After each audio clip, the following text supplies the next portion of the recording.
place to be is living free in Tennessee.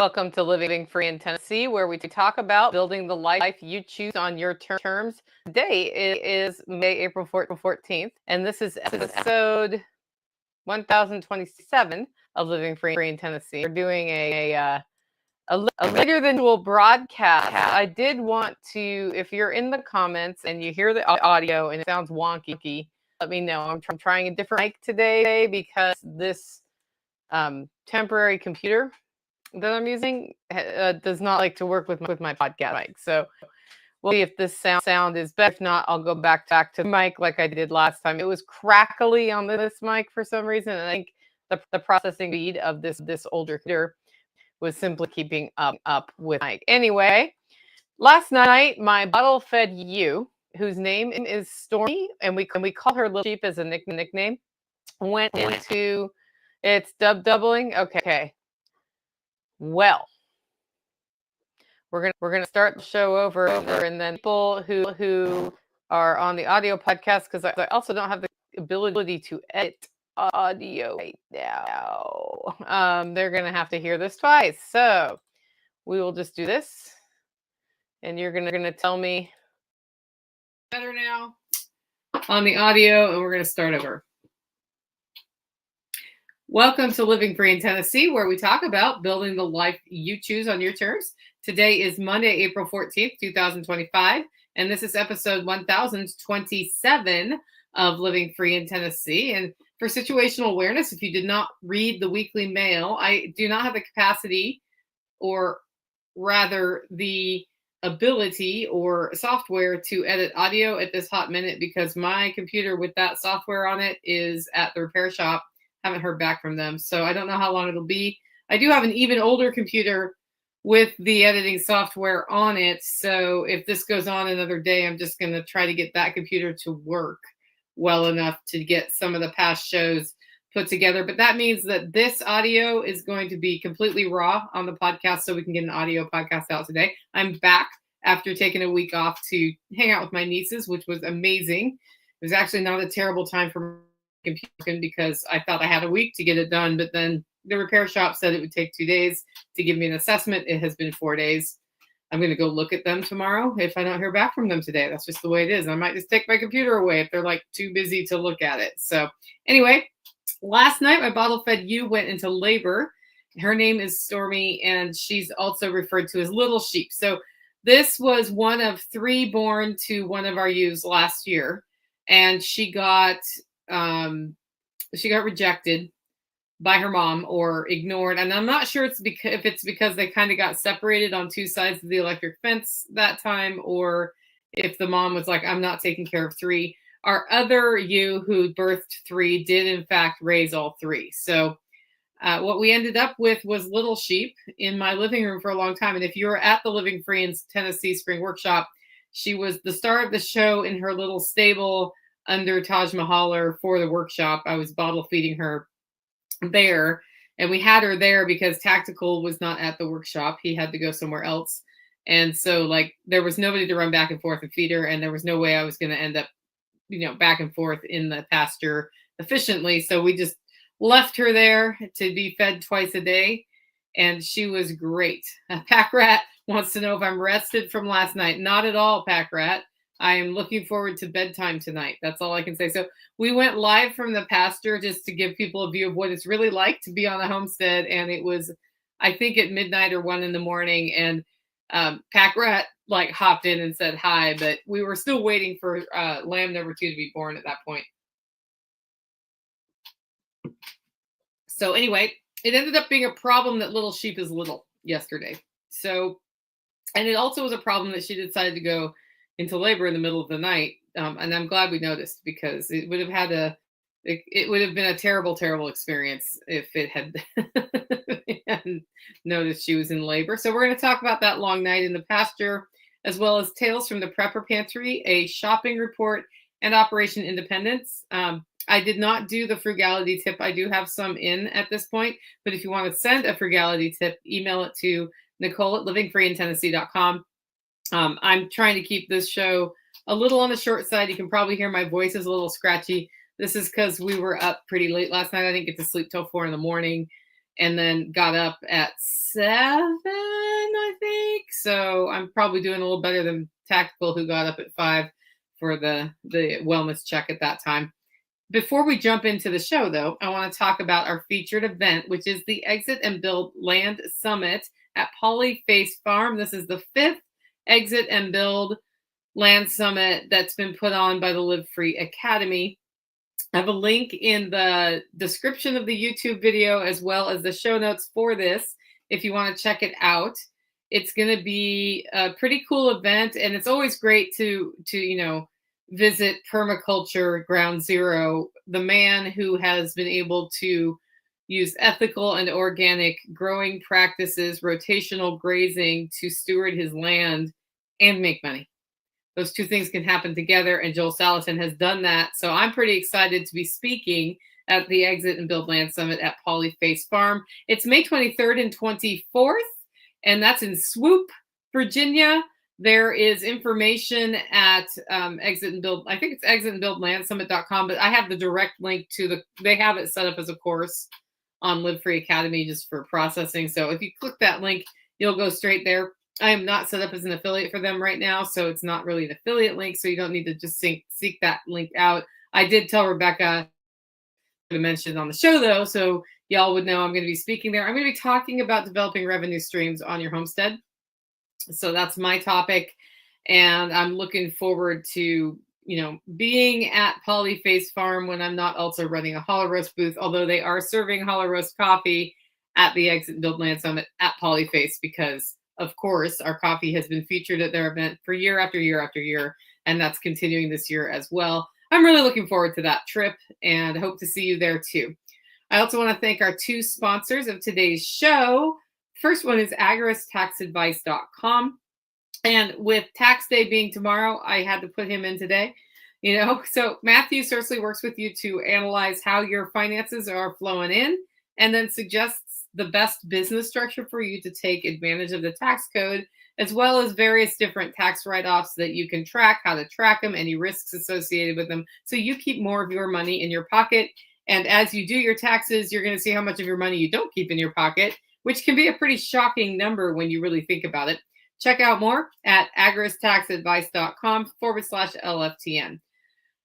Our second sponsor of today's show is Discount Mylar Bags. Toby started this company as a side hustle when he was still working at Dollar General, sourcing things in bulk and passing on the savings to the Dollar General customers. And he's like, this is the only secret skill I had, as he got into more of a preparedness mindset. And the funny thing is that he didn't think he had anything to offer because he wasn't like a badass military guy who could defend everybody or a gardener or any of these other skills. And then he realized, well, actually, all these people are paying way too much for their storage, for food storage, as he got into understanding how that works. And that's how DiscountMylarBags.com was born.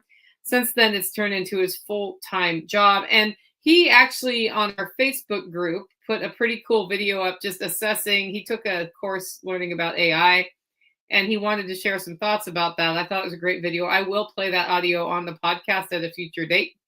It's on a super good fit topic-wise for today's show, so it'll probably be next week. But you can shortcut all of that and go check it out if you join the Living Free in Tennessee Coffee Break group on Facebook.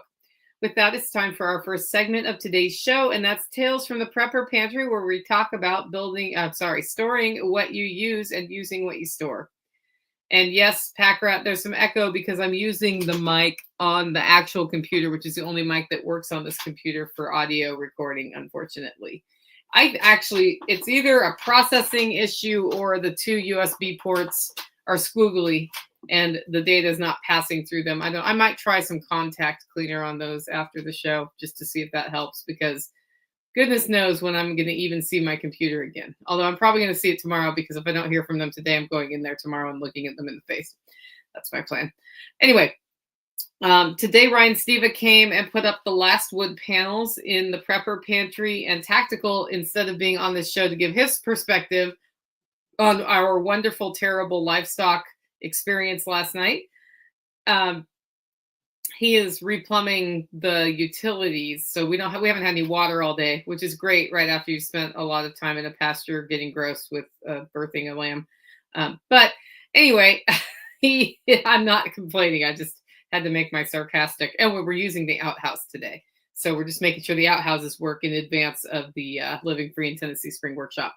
But so we're getting that all plumbed in. It's not going to be finalized, but he's going to have everything plumbed, so my house is working, I believe, and then shut off valves. And then I imagine he's going to stop for the day because he's exhausted and didn't get enough sleep last night. So I'm proud that I have put a lot of things back in there, but I couldn't really put everything back in there until this was done. And then we tap off of that to put the water to our outdoor kitchen, which we use at the spring workshop, which is in a week and a half.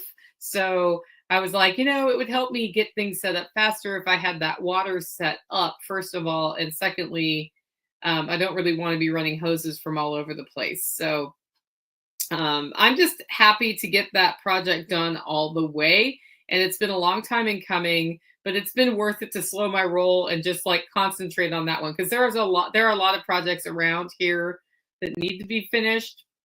But if you never finish anything, you always have this sort of state of flux around your projects. And then that turns into a type of disorder that becomes pretty unhealthy and leads to more time needed to maintain everything. So I just was like, okay, I got to choose one, like dartboard. Let's get that done first, because once everything's put all the way away in there, like it's not temporarily here and there and all over like I'm looking at stacks of boxes in my office right now in the studio that get to move out there. I'm looking at one in particular that can move out there today. And that then makes it so that finishing the projects here isn't like move all the stuff that's temporarily there, finish the project here. And that's been probably the biggest lesson, was like I did have to rip everything up at once, but we got to a point where it was stable, and then I needed to finish everything one at a time to make it actually work right. We are preparing workshop food from the pantry. So, the beef we're serving and the lamb we're serving is from the pantry. And we try to do as much of that as possible as we do the meal plan, which is we're not really sure what the meal plan is every year. In fact, I'm supposed to make watercress soup, and there's no watercress at my watercress patch. So I'm going to go to my secondary patch. And if I discover it has watercress and mine doesn't, then I need to figure out how to craft a duck-proof area there in that creek so that's easier to get to. But I'll harvest from the other creek and then make watercress soup, because I thought people would like to know how that tastes. And I've always had an abundance of watercress in April for the spring workshop. And this time, I don't know if it's because we had a colder winter and cold kind of kept lingering this spring, or if it's the ducks got into the creek. I'm kind of suspecting the latter, because at this point we should be catching up with what's supposed to grow, and the mint is growing fine there. So we can get fresh mint tea out of that creek, but not watercress. That tells me we have an issue. That tells me we have an issue right there. I did find some really good high-end cured meats, including lamb salami and some other stuff at a store for $18 per one. And I really liked it. And I was like, well, I need to learn how to make this, because $18 per lamb salami is a bit ongoing, probably not where I'm going to put my money. But then I thought, I can buy things wholesale. I wonder if they sell them wholesale, and they do. And then for your first order wholesale, you get 50% off. So I scored an entire giant box of different cured meats from different kinds of animals, not just lamb, for the year. And that was paid for out of my work, like out of the business budget.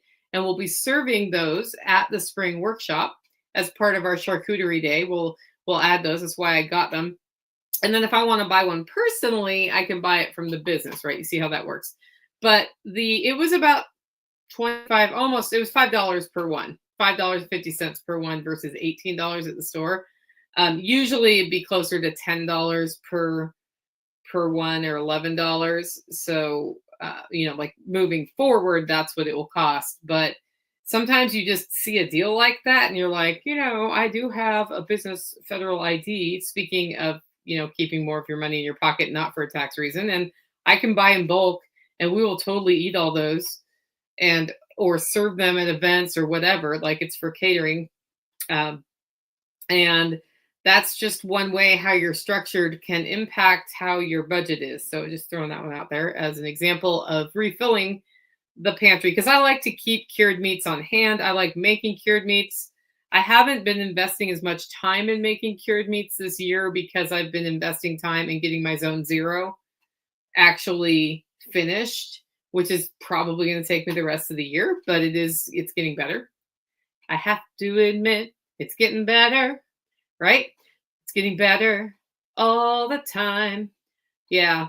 So it's all coming together, but I'm just not making as much cured meats because my priority is like get the meats in the freezer and cook from scratch, get the herbs dried, and get whatever vegetables I can in canned or dried or freeze dried for the winter.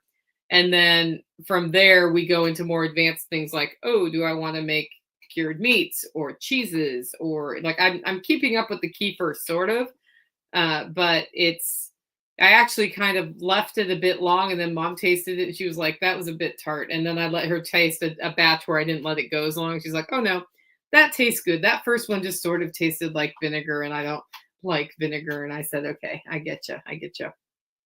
Other than that, the egg preparation for the spring workshop is underway. Mama Sauce is in town, which means we're pre-cooking the foods we can pre-cook for the workshop. I need to have a meeting with Kiri about that too, make sure I don't double on what she's doing. But we are serving duck eggs at the spring workshop, and what we do is scramble them up and freeze them, and then that way they don't have to crack them all, so it saves some time in the morning. Plus, when you do a scramble with duck eggs, it's as long as you do it right, you don't end up knowing that they were frozen before. It's like the one thing you can do with them that works well. So that takes care of one breakfast, and I don't know if I'm going to get enough duck eggs to serve duck eggs the whole time. So I may end up sourcing some local eggs or buying eggs at the store. Not sure how we're going to handle that, but we have some fun breakfasts in the offing, including if we can reasonably feel like we can do hollandaise sauce, we'll do a eggs Benedict type thing without the eggs Benedict, without the poached eggs. So it'll be like scrambled eggs Benedict. So scrambled eggs on an English muffin or not if you're keto, and then with the hollandaise sauce and some potatoes if you want them, or no potatoes if you're not eating potatoes, and you know how that goes, right? So a little piece of either country ham or breakfast sausage or Canadian bacon, whatever we can get. Probably Black Forest ham is what I can get my hands on here locally. So that's either happening, or if we don't do that breakfast, we have a backup breakfast. And it all depends on how confident we feel about making that much hollandaise sauce for people on the schedule, because it's a lot. But I think I have that one scheduled for the first breakfast, which is usually the least attended breakfast of the workshop, just to make it a little bit easier. So that's all happening. I did have one person pull out on their ticket who's not able to come. So I did throw the link to the spring workshop in the show notes if you want to grab that ticket. It's at livingfreeintennessee.com/spring-workshop-2025, or the links in the show notes, or you just go to the homepage and click on workshop and it's right there.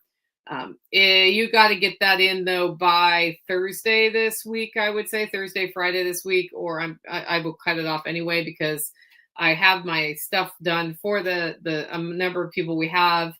But if I know we're not having that one extra person, then I will cut what we're ending up preparing or heating. Like I'll keep their food in the freezer for a future event. Our next segment is the weekly shopping report from Joe. And Joe went to the Dollar Tree, and they're finally out of the big non-carbonated monsters I was getting, but there were plenty of other choices.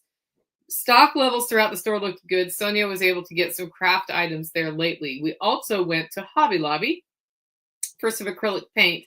We didn't walk around the whole store looking at other stock, but I didn't see any empty sections or anything else odd. Things may change with the tariffs, though.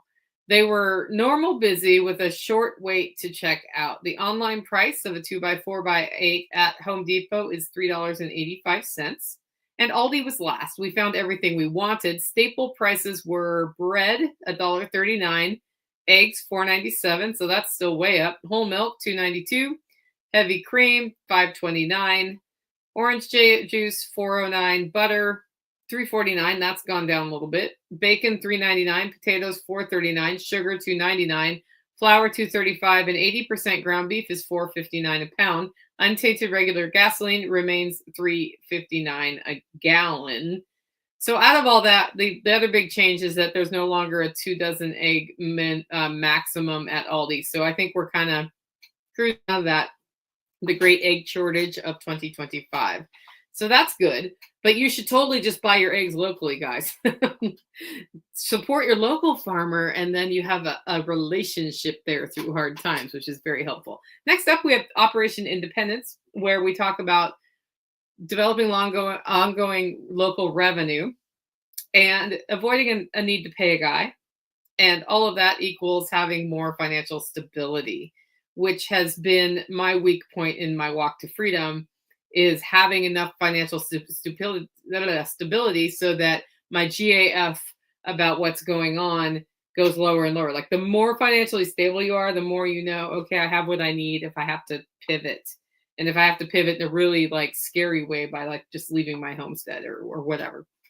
We had 2 lambs born, and that's about $800 that goes into the Independence Fund. If we choose to eat those lambs or resell them, that money then goes to offset, it goes as farm income. But that's as long as they don't pass away between now and when it's time to make them just, go somewhere, freezer camp or somebody else's homestead, that's pretty cool to have. So I can't complain about that at all, even though I'm a little sleepy today. Speaking of which, that brings us to the main topic of today's show, which is a wonderful, horrible livestock experience. And I started out the day just like I woke up at 7, which is a little later than I usually wake up. And I hadn't heard the 4-wheeler go, and Tactical was assigned to the 5 a.m. check. And I was like, he may have slept through that. And he kind of indicated he might sleep through it. And so then I just, I queued up on Zella to let him know that Chestnut was going out. And then I walked out in the living room. Mom was already up, and she was like, I was trying to be really quiet because I knew you needed some sleep. And I was like, yeah, that was kind of a late night last night. But I went over, and on the way out, Tactical stopped me and told me what he had observed at 5, which meant he was up already, and he'd already been up and over at 5 a.m. So that dude probably really wants to go to bed right now. That's all I'm thinking. So it was a tired morning. And this kind of makes me think of, whenever you go into homesteading, you have this vision of how it will be, and then you discover how it really is. And those are 2 very different things. And here at Living Free in Tennessee, I like to do my best to share with you what it's really, really like, which is why at about 1:30 in the morning, we went live from the pasture last time. I was very surprised, Pack Rat, that you were up. I didn't expect anybody to like bomb in on that show. And then I was like, well, somebody's there, but I don't have my glasses with me because I knew I'd lose them in the pasture. So Tactical, who is that? There's that moment on there. And it was dark. So it's like, here's a dark video from the pasture. But Tactical had a flashlight, so that kind of made it cool. Anyway, it's that meme, that get sheep, they said. It will be easy, they said. Then you'll never have to run out of meat from grass, they said. So I did. And I scored a genetically strong flock of St. Croix from Dawn, our friend Dawn Sutton, who you've seen her at Self-Reliance Festival probably most often, and you see her in the networks, right? And we made it through that first year of awful drought. So her sheep arrived here, and then it proceeded not to rain for months, like 4 or 5 months, which is pretty unusual for a summer in Tennessee. And we ended up having to buy hay and feed hay at the time of year when you're grass feeding them. So it was not, in fact, cheaper. It cost more because I had to source organic hay at a weird year when people's grass wasn't growing. And I was very lucky I had enough contacts to do that, right? And we were definitely, like, we were supplementing with hay, but we were for sure feeding hay August through October, when we would usually not even start hay till November or December. And then it rained and we grew a little grass and they ate that, and then that was it. I learned how to handle bloat. I learned how to process them, which I'd process pigs, but I learned about how to deal with a ramming McRam face. He became Leg of Henry. We served Leg of Henry at the workshop by that name because he was such a jerk. By the time he went to the processor, because I also learned that sending sheep to the processor, like if you process your own, it's a lot of work and you don't have to spend as much money. But sending them to the processor, really, really convenient, especially when you have like 10 or 12 to do, like we're going to do in October. So that was a lot of learning. I learned about sudden losses. Like you always lose the one you like the most. And sudden losses that you cannot do anything about and you can't control for them. Like if there's a pathogen or a virus in the woods where they're grazing, which happened to one of ours, and it's something that you can't treat, then that's it. It's done, right? So that was hard. I also learned how they can regenerate the land. So the good thing about how my property was when they got here, there was a lot of undergrowth and brush, and they will eat that.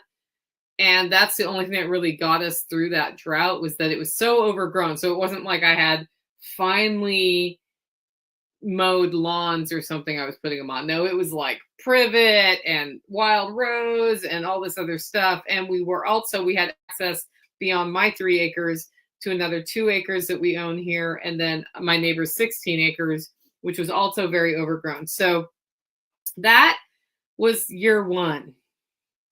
Last year, I pulled my first lambs from a ewe who had stalled out in birth. And the reason she had is her cervix was not dilating enough for the head to get out. And I think this happened to her because you'll hear this story more than one time, because the ram got through the fence and impregnated her sooner than I wanted her to be pregnant. And when I pulled those lambs, they were stillborn. And that was super sad for her. Like she's pregnant. Like there's an instinct they have. Like she was horribly upset. She actually was pretty mad at us for months after that because we caught her, held her down, pulled her lambs out, and they were stillborn. And I wasn't sure if we were going to have to process her. And she was the first baby born on my property. She's a great mom now. She had babies this year. But that was the horrible, terrible livestock experience. And my first experience in pulling, I didn't have like they have books and you read about it and whatever, you see pictures, but until you've done it, you don't know. And you're going in there to pull a lamb, having never pulled a lamb before, no guidance from a veterinarian, because finding a veterinarian who can come to your pasture at 5 a.m. on no warning is not a super easy thing to do, particularly where I am. And then I don't have a big enough flock where I have like an in-house veterinarian or somebody on retainer, or I don't even know what you do in that situation. What you do is you learn how to do things that we tend to rely on veterinarians for. That's what you do, in my opinion. And I'm totally going to sneeze. Maybe I won't. Okay. So we've been a bottle baby, and Stormy was the rejected triplet I talked about earlier in the show, she's very friendly. And part of what we've wanted Stormy to do is help smooth out some of the skittishness from the flock by having one of the sheep interact with us. And that's worked really well. Like the ewes really like tactical. They will eat from my hand, and they wouldn't when they moved in. And some of that you just get them to do by being around them. But when they saw Stormy interacting with us, it's kind of like they see one ewe doing it, so they're a little bit more willing to make that forward effort. And then we've been really careful about not just like grabbing them and forcing ourselves on them. It's like, okay, you can smell me, and I didn't touch you. See, it wasn't scary. But little sheep is little, and she was not supposed to get pregnant yet. And in fact, I wasn't sure if I was ever going to do that, because really her role was to be cute and friendly with us. And we kind of like have an affection for her that's deeper than the others, because we raised her from like day 1, right? So when the ram came over to do ram things, in last November, she jumped the fence and Ram did Ram things. And I didn't see the Ram do Ram things, but it was pretty clear by December that she might be pregnant. And I was like, well, fiddlesticks. I was hoping that she had just not been in heat when that happened, but here we are. And as an aside, if you're going to separate boys from girls in paddocks, do not have them right next to each other with a couple of electric wires, because at some point the drive overrides the fear of the wire. I keep them 1/10 of a mile apart now. That's what we've come to, and it's been a long time in coming. So we kind of had this situation happen twice. And so now it's like all the boys are here and all the girls are there, because if we let the boys over there, we'll have a second round of pregnancies and we'll have births in whatever 5 months from now: April, May, June, July, August, September. And then we can get them pregnant again in November. But the way that I've wanted to manage this flock, because we're rehabilitating a pasture with them, which means it's not optimal pasture, but it's a lot better than it was. I'll be talking about that at the Living Free in Tennessee Spring Workshop too, like how the pastures change and how we've done that with sheep. It's not optimal, and so then I don't want to nutritionally tax them. So I'm thinking once a year. It's a lot to like be pregnant and raise a lamb, and then if your pasture isn't as good, then I need to supplement. And our whole goal is to have grass-fed, regeneratively raised meat. So to me, that meant less production on purpose, right? Than the maximum production I can have.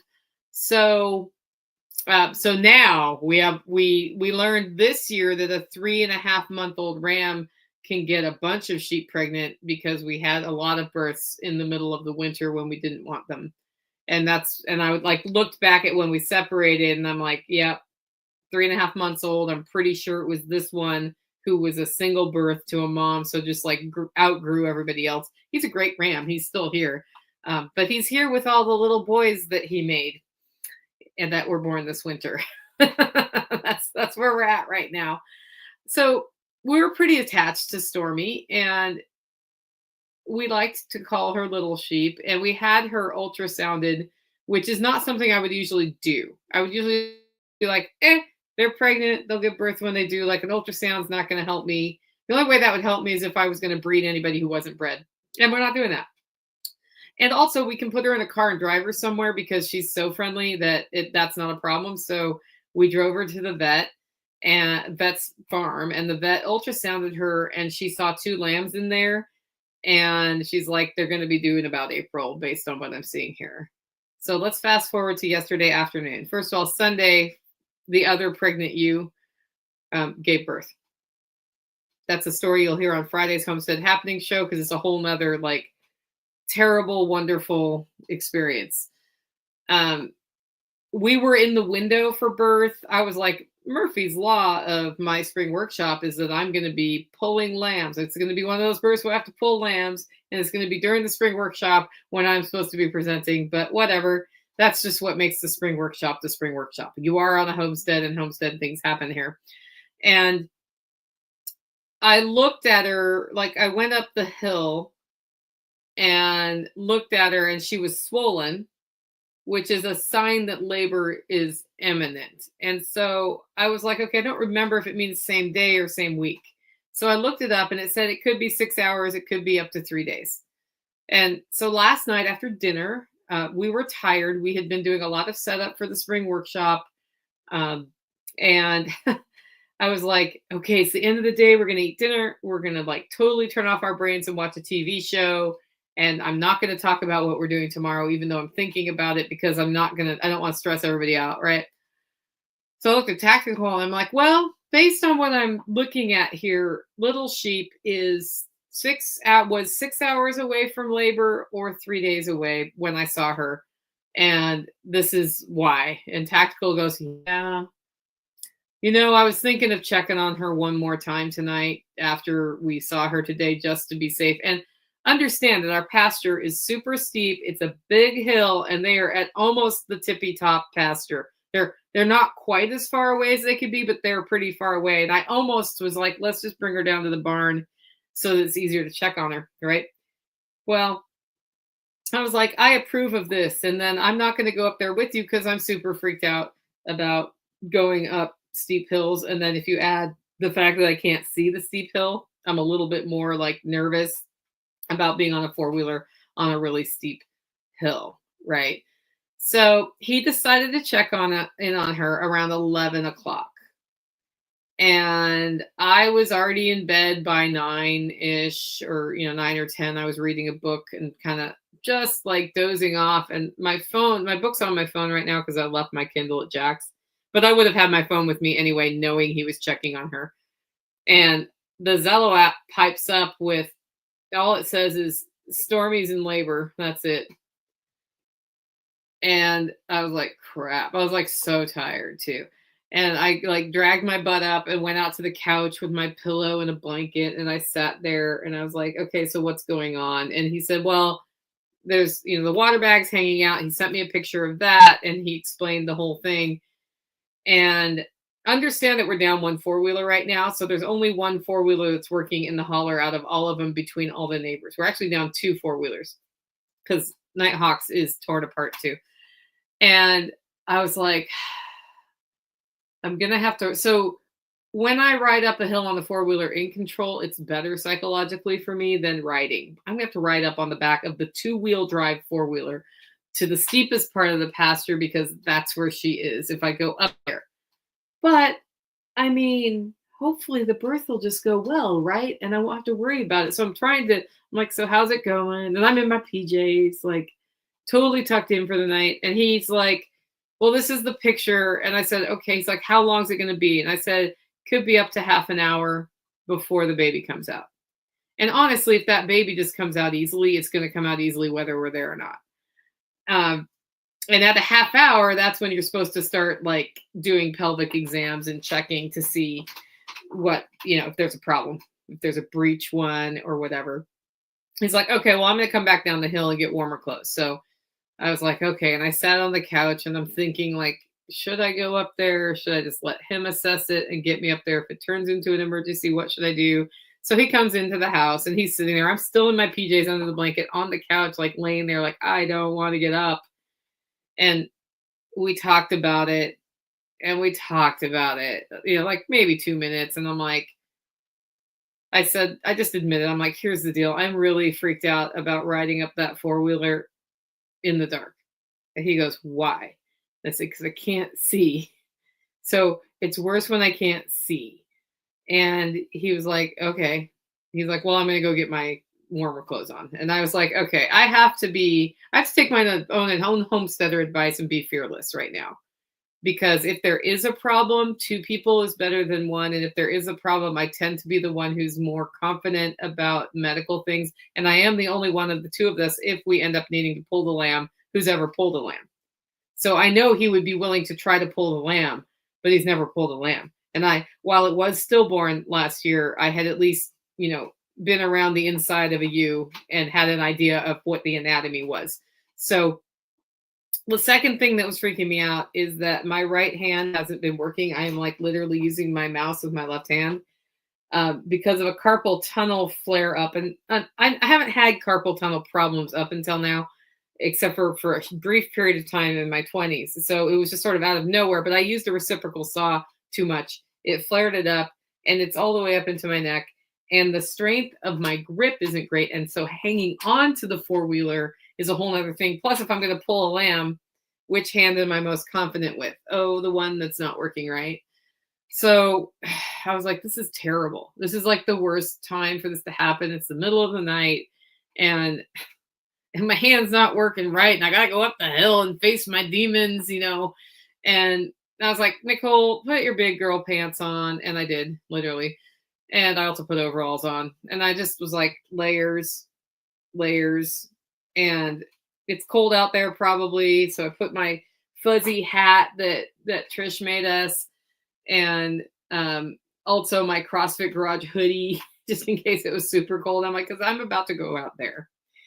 And I don't know if I'm going to be there for half an hour or 5 hours right now. I don't even know what's going to happen. And then I remembered rule number 1, if you are a woman on a homestead, especially if you're putting overalls on, pee. Go pee before you leave, because you don't know how long you're going to be in the pasture. And yes, you can undress in the pasture and pee, but it's very inconvenient. And of course, it was after dark last night, so I wasn't worried about people seeing me in the large, wide open pasture. But I was like, I'm not going to want to, have to deal with that. So even in an emergency, although that was not the emergency of the former that we'd had earlier that week, you pee before you go up there, or you go up there and you're holding it, or you finally just have to fess up and go behind a blade of grass or something. So I suited up, and then I thought, before I go up there, what do I think I'll need if we have problems? This is where I tell Chuck Peoples of Homestead Medical, we're really eager for that sheep kit.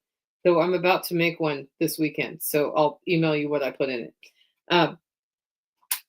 I'm going to want Vaseline. And I was like, oh man, if I have to pull a sheep, I need a lube. Because we were just talking about birth, and Mom's like, well, Vaseline works for that. And you have Vaseline. And I'm like, I do.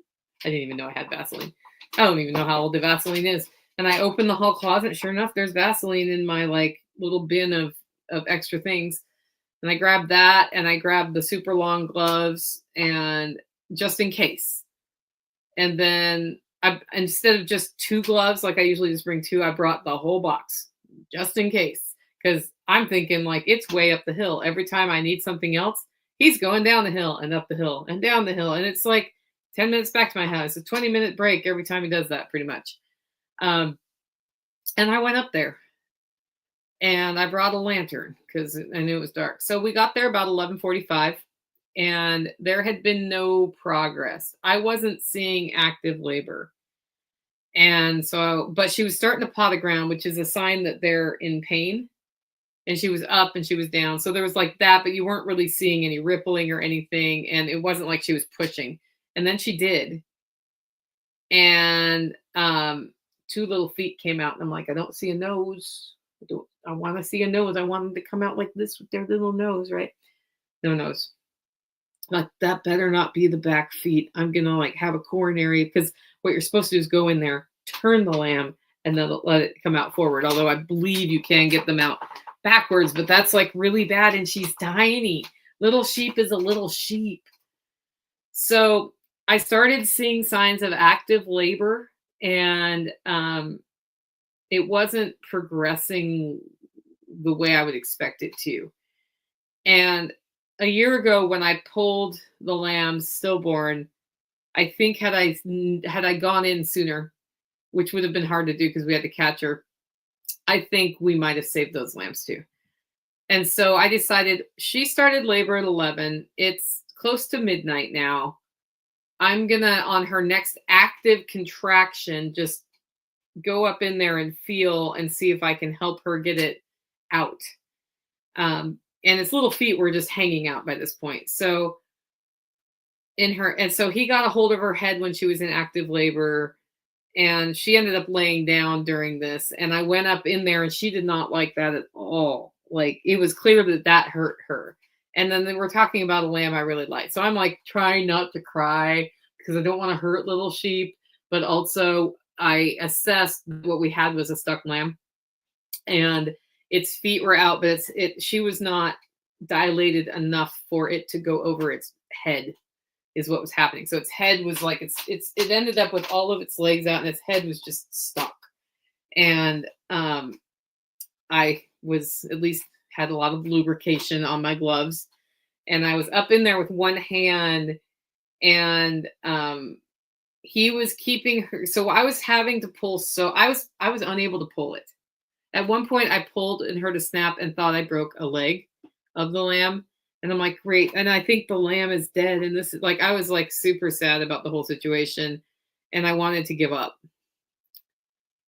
But you got to be fearless if you're a homesteader. And sometimes you have to do things that are uncomfortable. And I just thought, in the grand scheme of things, there's no vet I can call right now to ask. Because what I really wanted to do was have somebody tell me, just keep pulling. That's the only thing you can do. Or there's this other thing you can do. Or I'll be there in 15 minutes, right? But I was like, man, here's where we're at. I can leave this lamb half out of her stuck until 8 in the morning, and it's 8 hours from now, and she'll probably die because of sepsis at that point, or, like, this chance of infection is higher. Or I'm pulling this lamb and there's a chance that little sheep will live. And it's also possible that when I pull this lamb, I'm going to tear her so badly that she's going to bleed out or die. And I'm like, and I think the lamb is dead because it wasn't moving at all. And so she went through another contraction. Tactical was keeping her from being pulled down the hill as I'm pulling the lamb. The arms are all the way out at this point. The head is stuck. And I managed to get my hand up around the head, and I just pulled, and then with my other hand, so it's just one hand, right? With my other hand, I sort of peeled back to get the lip of her, of the exit out of my way, and then it came out. And it moved. And I was like, I think it's alive. And so then I did. So what a mom will do is sort of like nose it and lick it and paw it. So I did that. And I had a towel with me, and so I dried it off a little bit, and it was definitely moving. And then Stormy noticed that there was a lamb, and she started taking care of it like a mother would. So I backed off and just let her do that. But it could only stand up on its back legs and not its front legs.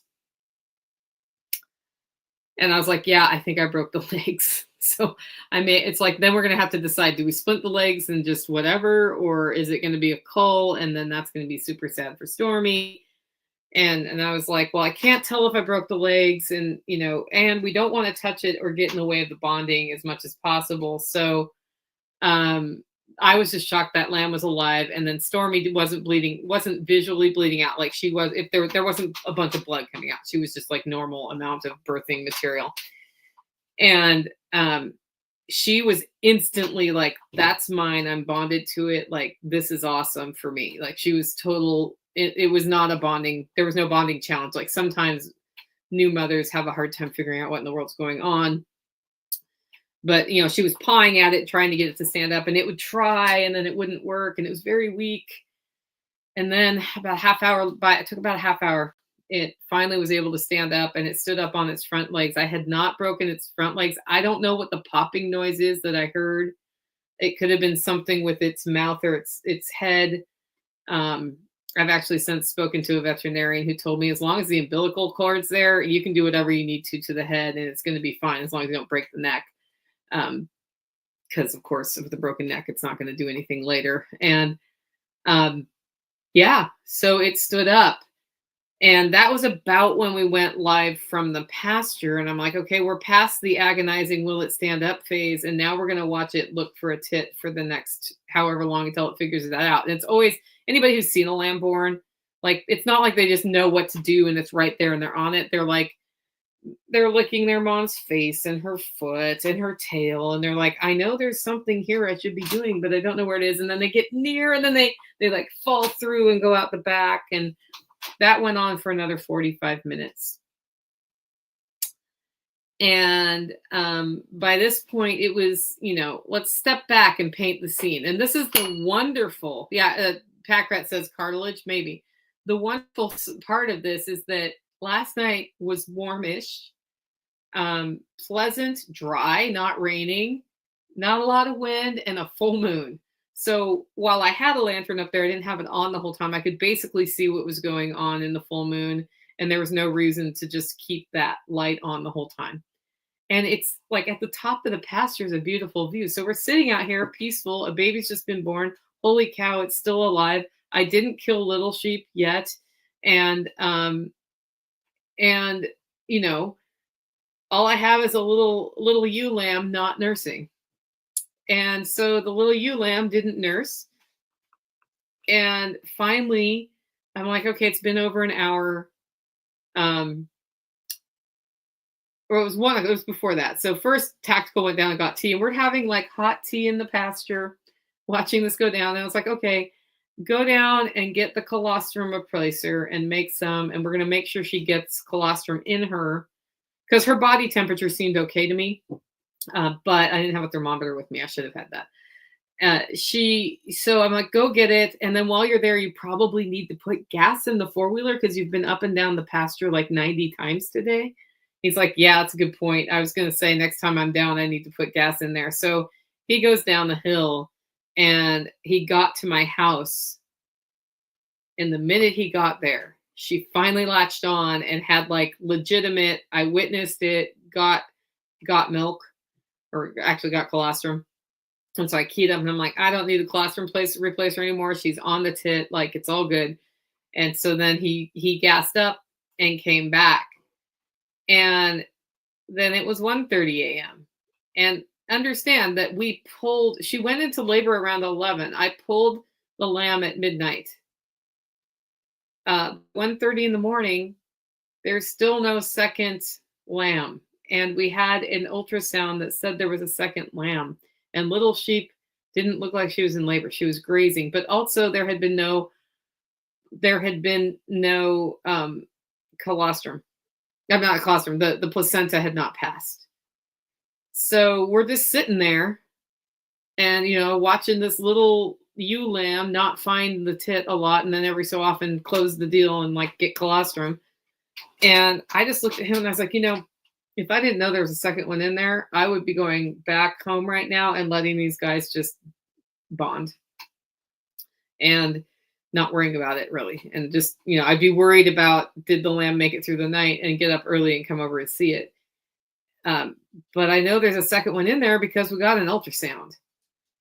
And so he was like, yeah. So at 2 a.m., after a lot of deliberation and, more reading up on you, because usually it's within 45 minutes, the second one comes out.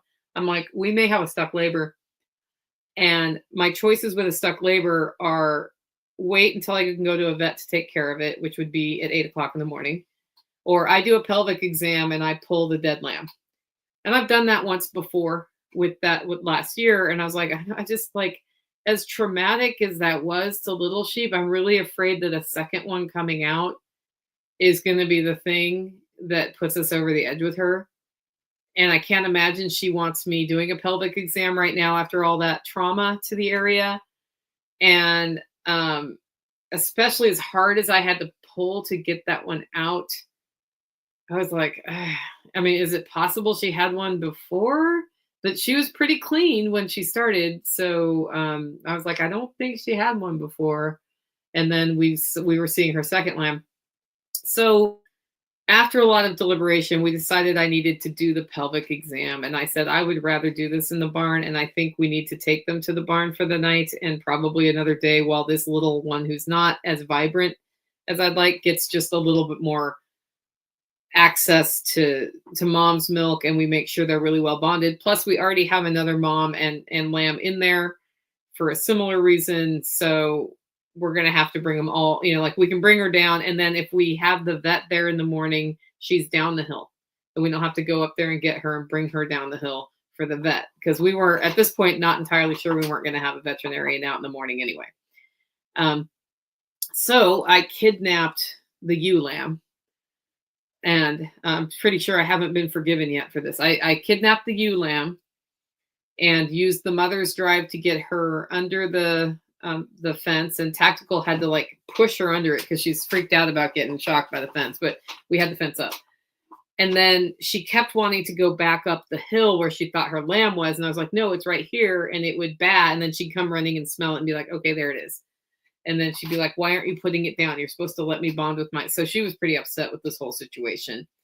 And what happened is we had to walk all the way down the pasture because I didn't want to stress her out. And like, we're not going to put her on the four-wheeler in this situation, right? Because she will ride the four-wheeler, as a matter of fact. So we're walking down this really steep hill, and every time the little lamb bad, she'd run to me and then she'd turn around and look for it again if I walked away because she kept thinking it was up the hill. And she just wasn't understanding what we were doing here. And it was like crazy. So we're walking along and I get to this one place and I'm like, okay, this is the steepest, slipperiest part. I need to not fall with this lamb in my hands right here. I want to squish the lamb. And Tactical has his hands on Stormy. And he just drops because he totally lost footing. He goes, you mean like that? And I was like, yeah, I'm glad that was you and not me because, that's fine. So towards the end, Stormy kind of figured out what we were doing with her lamb. I also learned that if I bad like a little lamb, that she thought it was her little ewe lamb, and she would come running, and then I let her smell it. And so we kind of developed this process of how often to let her smell it. And then when we got near the barn, she knew what she was like. Oh, we're going to the barn. She ran straight in the barn, and then I put her lamb down, and she was pretty pissed off at us, but she was there. So we were in the barn, and then Tactical left me in the barn with the barn doors closed and walked all the way back up the hill. And then came all the way back down with the four-wheeler with all the supplies we needed for the pelvic exam. And that took another while because he had to walk. Like, it's not so bad walking down the hill, but walking up the hill, like, it's really steep. And then, he'd already just walked down the hill. Anyway, it took a while.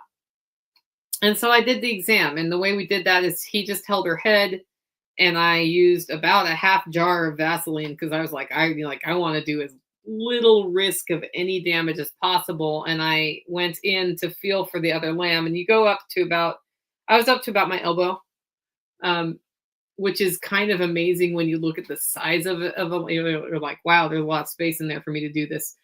And I didn't feel another lamb. So I carefully edged back out. And by 3 a.m., we were back here and we could go to bed. And he agreed to take the 5 o'clock check. I was like, so it's 3 a.m. In about 2 hours, we should check and just see if there's any sign of a second lamb that I'm like, I don't like, what if I missed it, right? See if there's a sign of a second lamb, or if she's got an infection or some bleeding, make sure the lamb is okay and that the lamb is getting enough colostrum. And then I took the 7 o'clock inspection time, which I did it a little late at 7:30, to be honest. But it was, I don't think either one of us fell asleep. Like, he went down to the cabin. I think he slept in his chair so he'd wake up. I didn't get to sleep till 4 o'clock because there was too much going on, but I was exhausted. And then I didn't hear him go over to check, but when he went over there, he found the placenta on the floor of the barn. And that means that the delivery was over. And there was indeed not a second lamb, even though the ultrasound had showed us a second lamb. So that was wrong. And like, literally would have just left her up the hill after that, or taken her to the barn and left her at the barn after that. Had I not, quote unquote, known there was a second lamb, because it was like, she looked perfectly fine. She was grazing. She was bonding with her baby. She was letting it nurse. Like, it all looked good. And this is where you run into a lot of things with sheep, right? Or with any livestock. So according to the forums, what I should have done was shot her full of antibiotics, because I had exposed her to infection by pulling the lamb, and possibly tears, which we there's probably some tears in there I just don't know about. Like, she's not bleeding, but who knows. And if you talk to my veterinarian, she's like, no, unless there's a fever, you don't, like, their bodies are designed to deal with that, and you don't want to use antibiotics unless you really had to use them for whatever reason. And so I already knew that. Really, I had a talk with the veterinarian. I was like, I want to make sure I've done everything I should do, because I've only ever pulled stillborn, and this is where we're at. And she was like, yeah, that's all you can do. Watch her for infection. As long as there's not bleeding, she'll be fine. And the lamb will either be fine or not be fine, depending on how it is genetically. And that was what you should do. So what I learned is that you definitely want to go in and do the pelvic exam and pull the sheep sooner rather than later. The other thing I did know, because I had talked to the veterinarian before, is during active labor, when you pull a sheep, you're less likely to tear than if there's no progress at all, right? If it's not actually in labor. So just like reaching in there and grabbing it out when they're not in labor, it can really cause some problems. So that's why I was waiting for active contractions to pull on that one. But this is how it really is, guys. Like, I'm tired. I don't have water to my house, but I might now. I don't know. Like, I've been hearing noises going on in there, plumbing related. You have terrible things happen if you have livestock. You'll get a stuck lamb, for example. And all the fear of past bad outcomes will be right there in your head when that happens. And there's no way to really know if what you're doing is the right thing. And then if things don't go right, you wonder if you could have done something different, if it will be right. But you have to do something. You have to be fearless if you're going to have livestock and be a homesteader. And you know, that's the big lesson for me. Like, this is how it really is. Sometimes you just have to, like, I didn't want to pull a lamb last night in the middle of the night. I didn't want to potentially kill one of my favorite sheep in the flock. And I certainly didn't want a stillborn lamb, because that's always sad too. But and I didn't want it to like be stillborn because I killed it on the way out because I pulled it. But I also knew it wasn't right. I could tell things weren't right. And that's what I mean by, like, you have to be fearless. And it was a terrible thing to have to face in the middle of the night. And it could have had, if we hadn't been there though, it would have been more terrible. So really it was wonderful that we were able to be there to take care of the situation. And online we see all these beautiful homesteads where nothing goes wrong. And we see the ones where everything's drama all the time. And I really think the truth is somewhere in the middle of those two extremes, right? We had a warmish, beautiful night with a full moon and a beautiful view, and I was able to help a stuck lamb, and everybody's alive right now. And baby lambs are pretty darn cute. So it was a wonderful experience, even though it was a terrible situation. Sometimes what's terrible turns into the beautiful baby ram that we have now. And yeah, I've been calling it a baby ewe the whole time, because in the dark, I misgendered the ram that was born. Dude looks like a lady. And today I took a closer look and I was like, oh, yeah, it's a boy.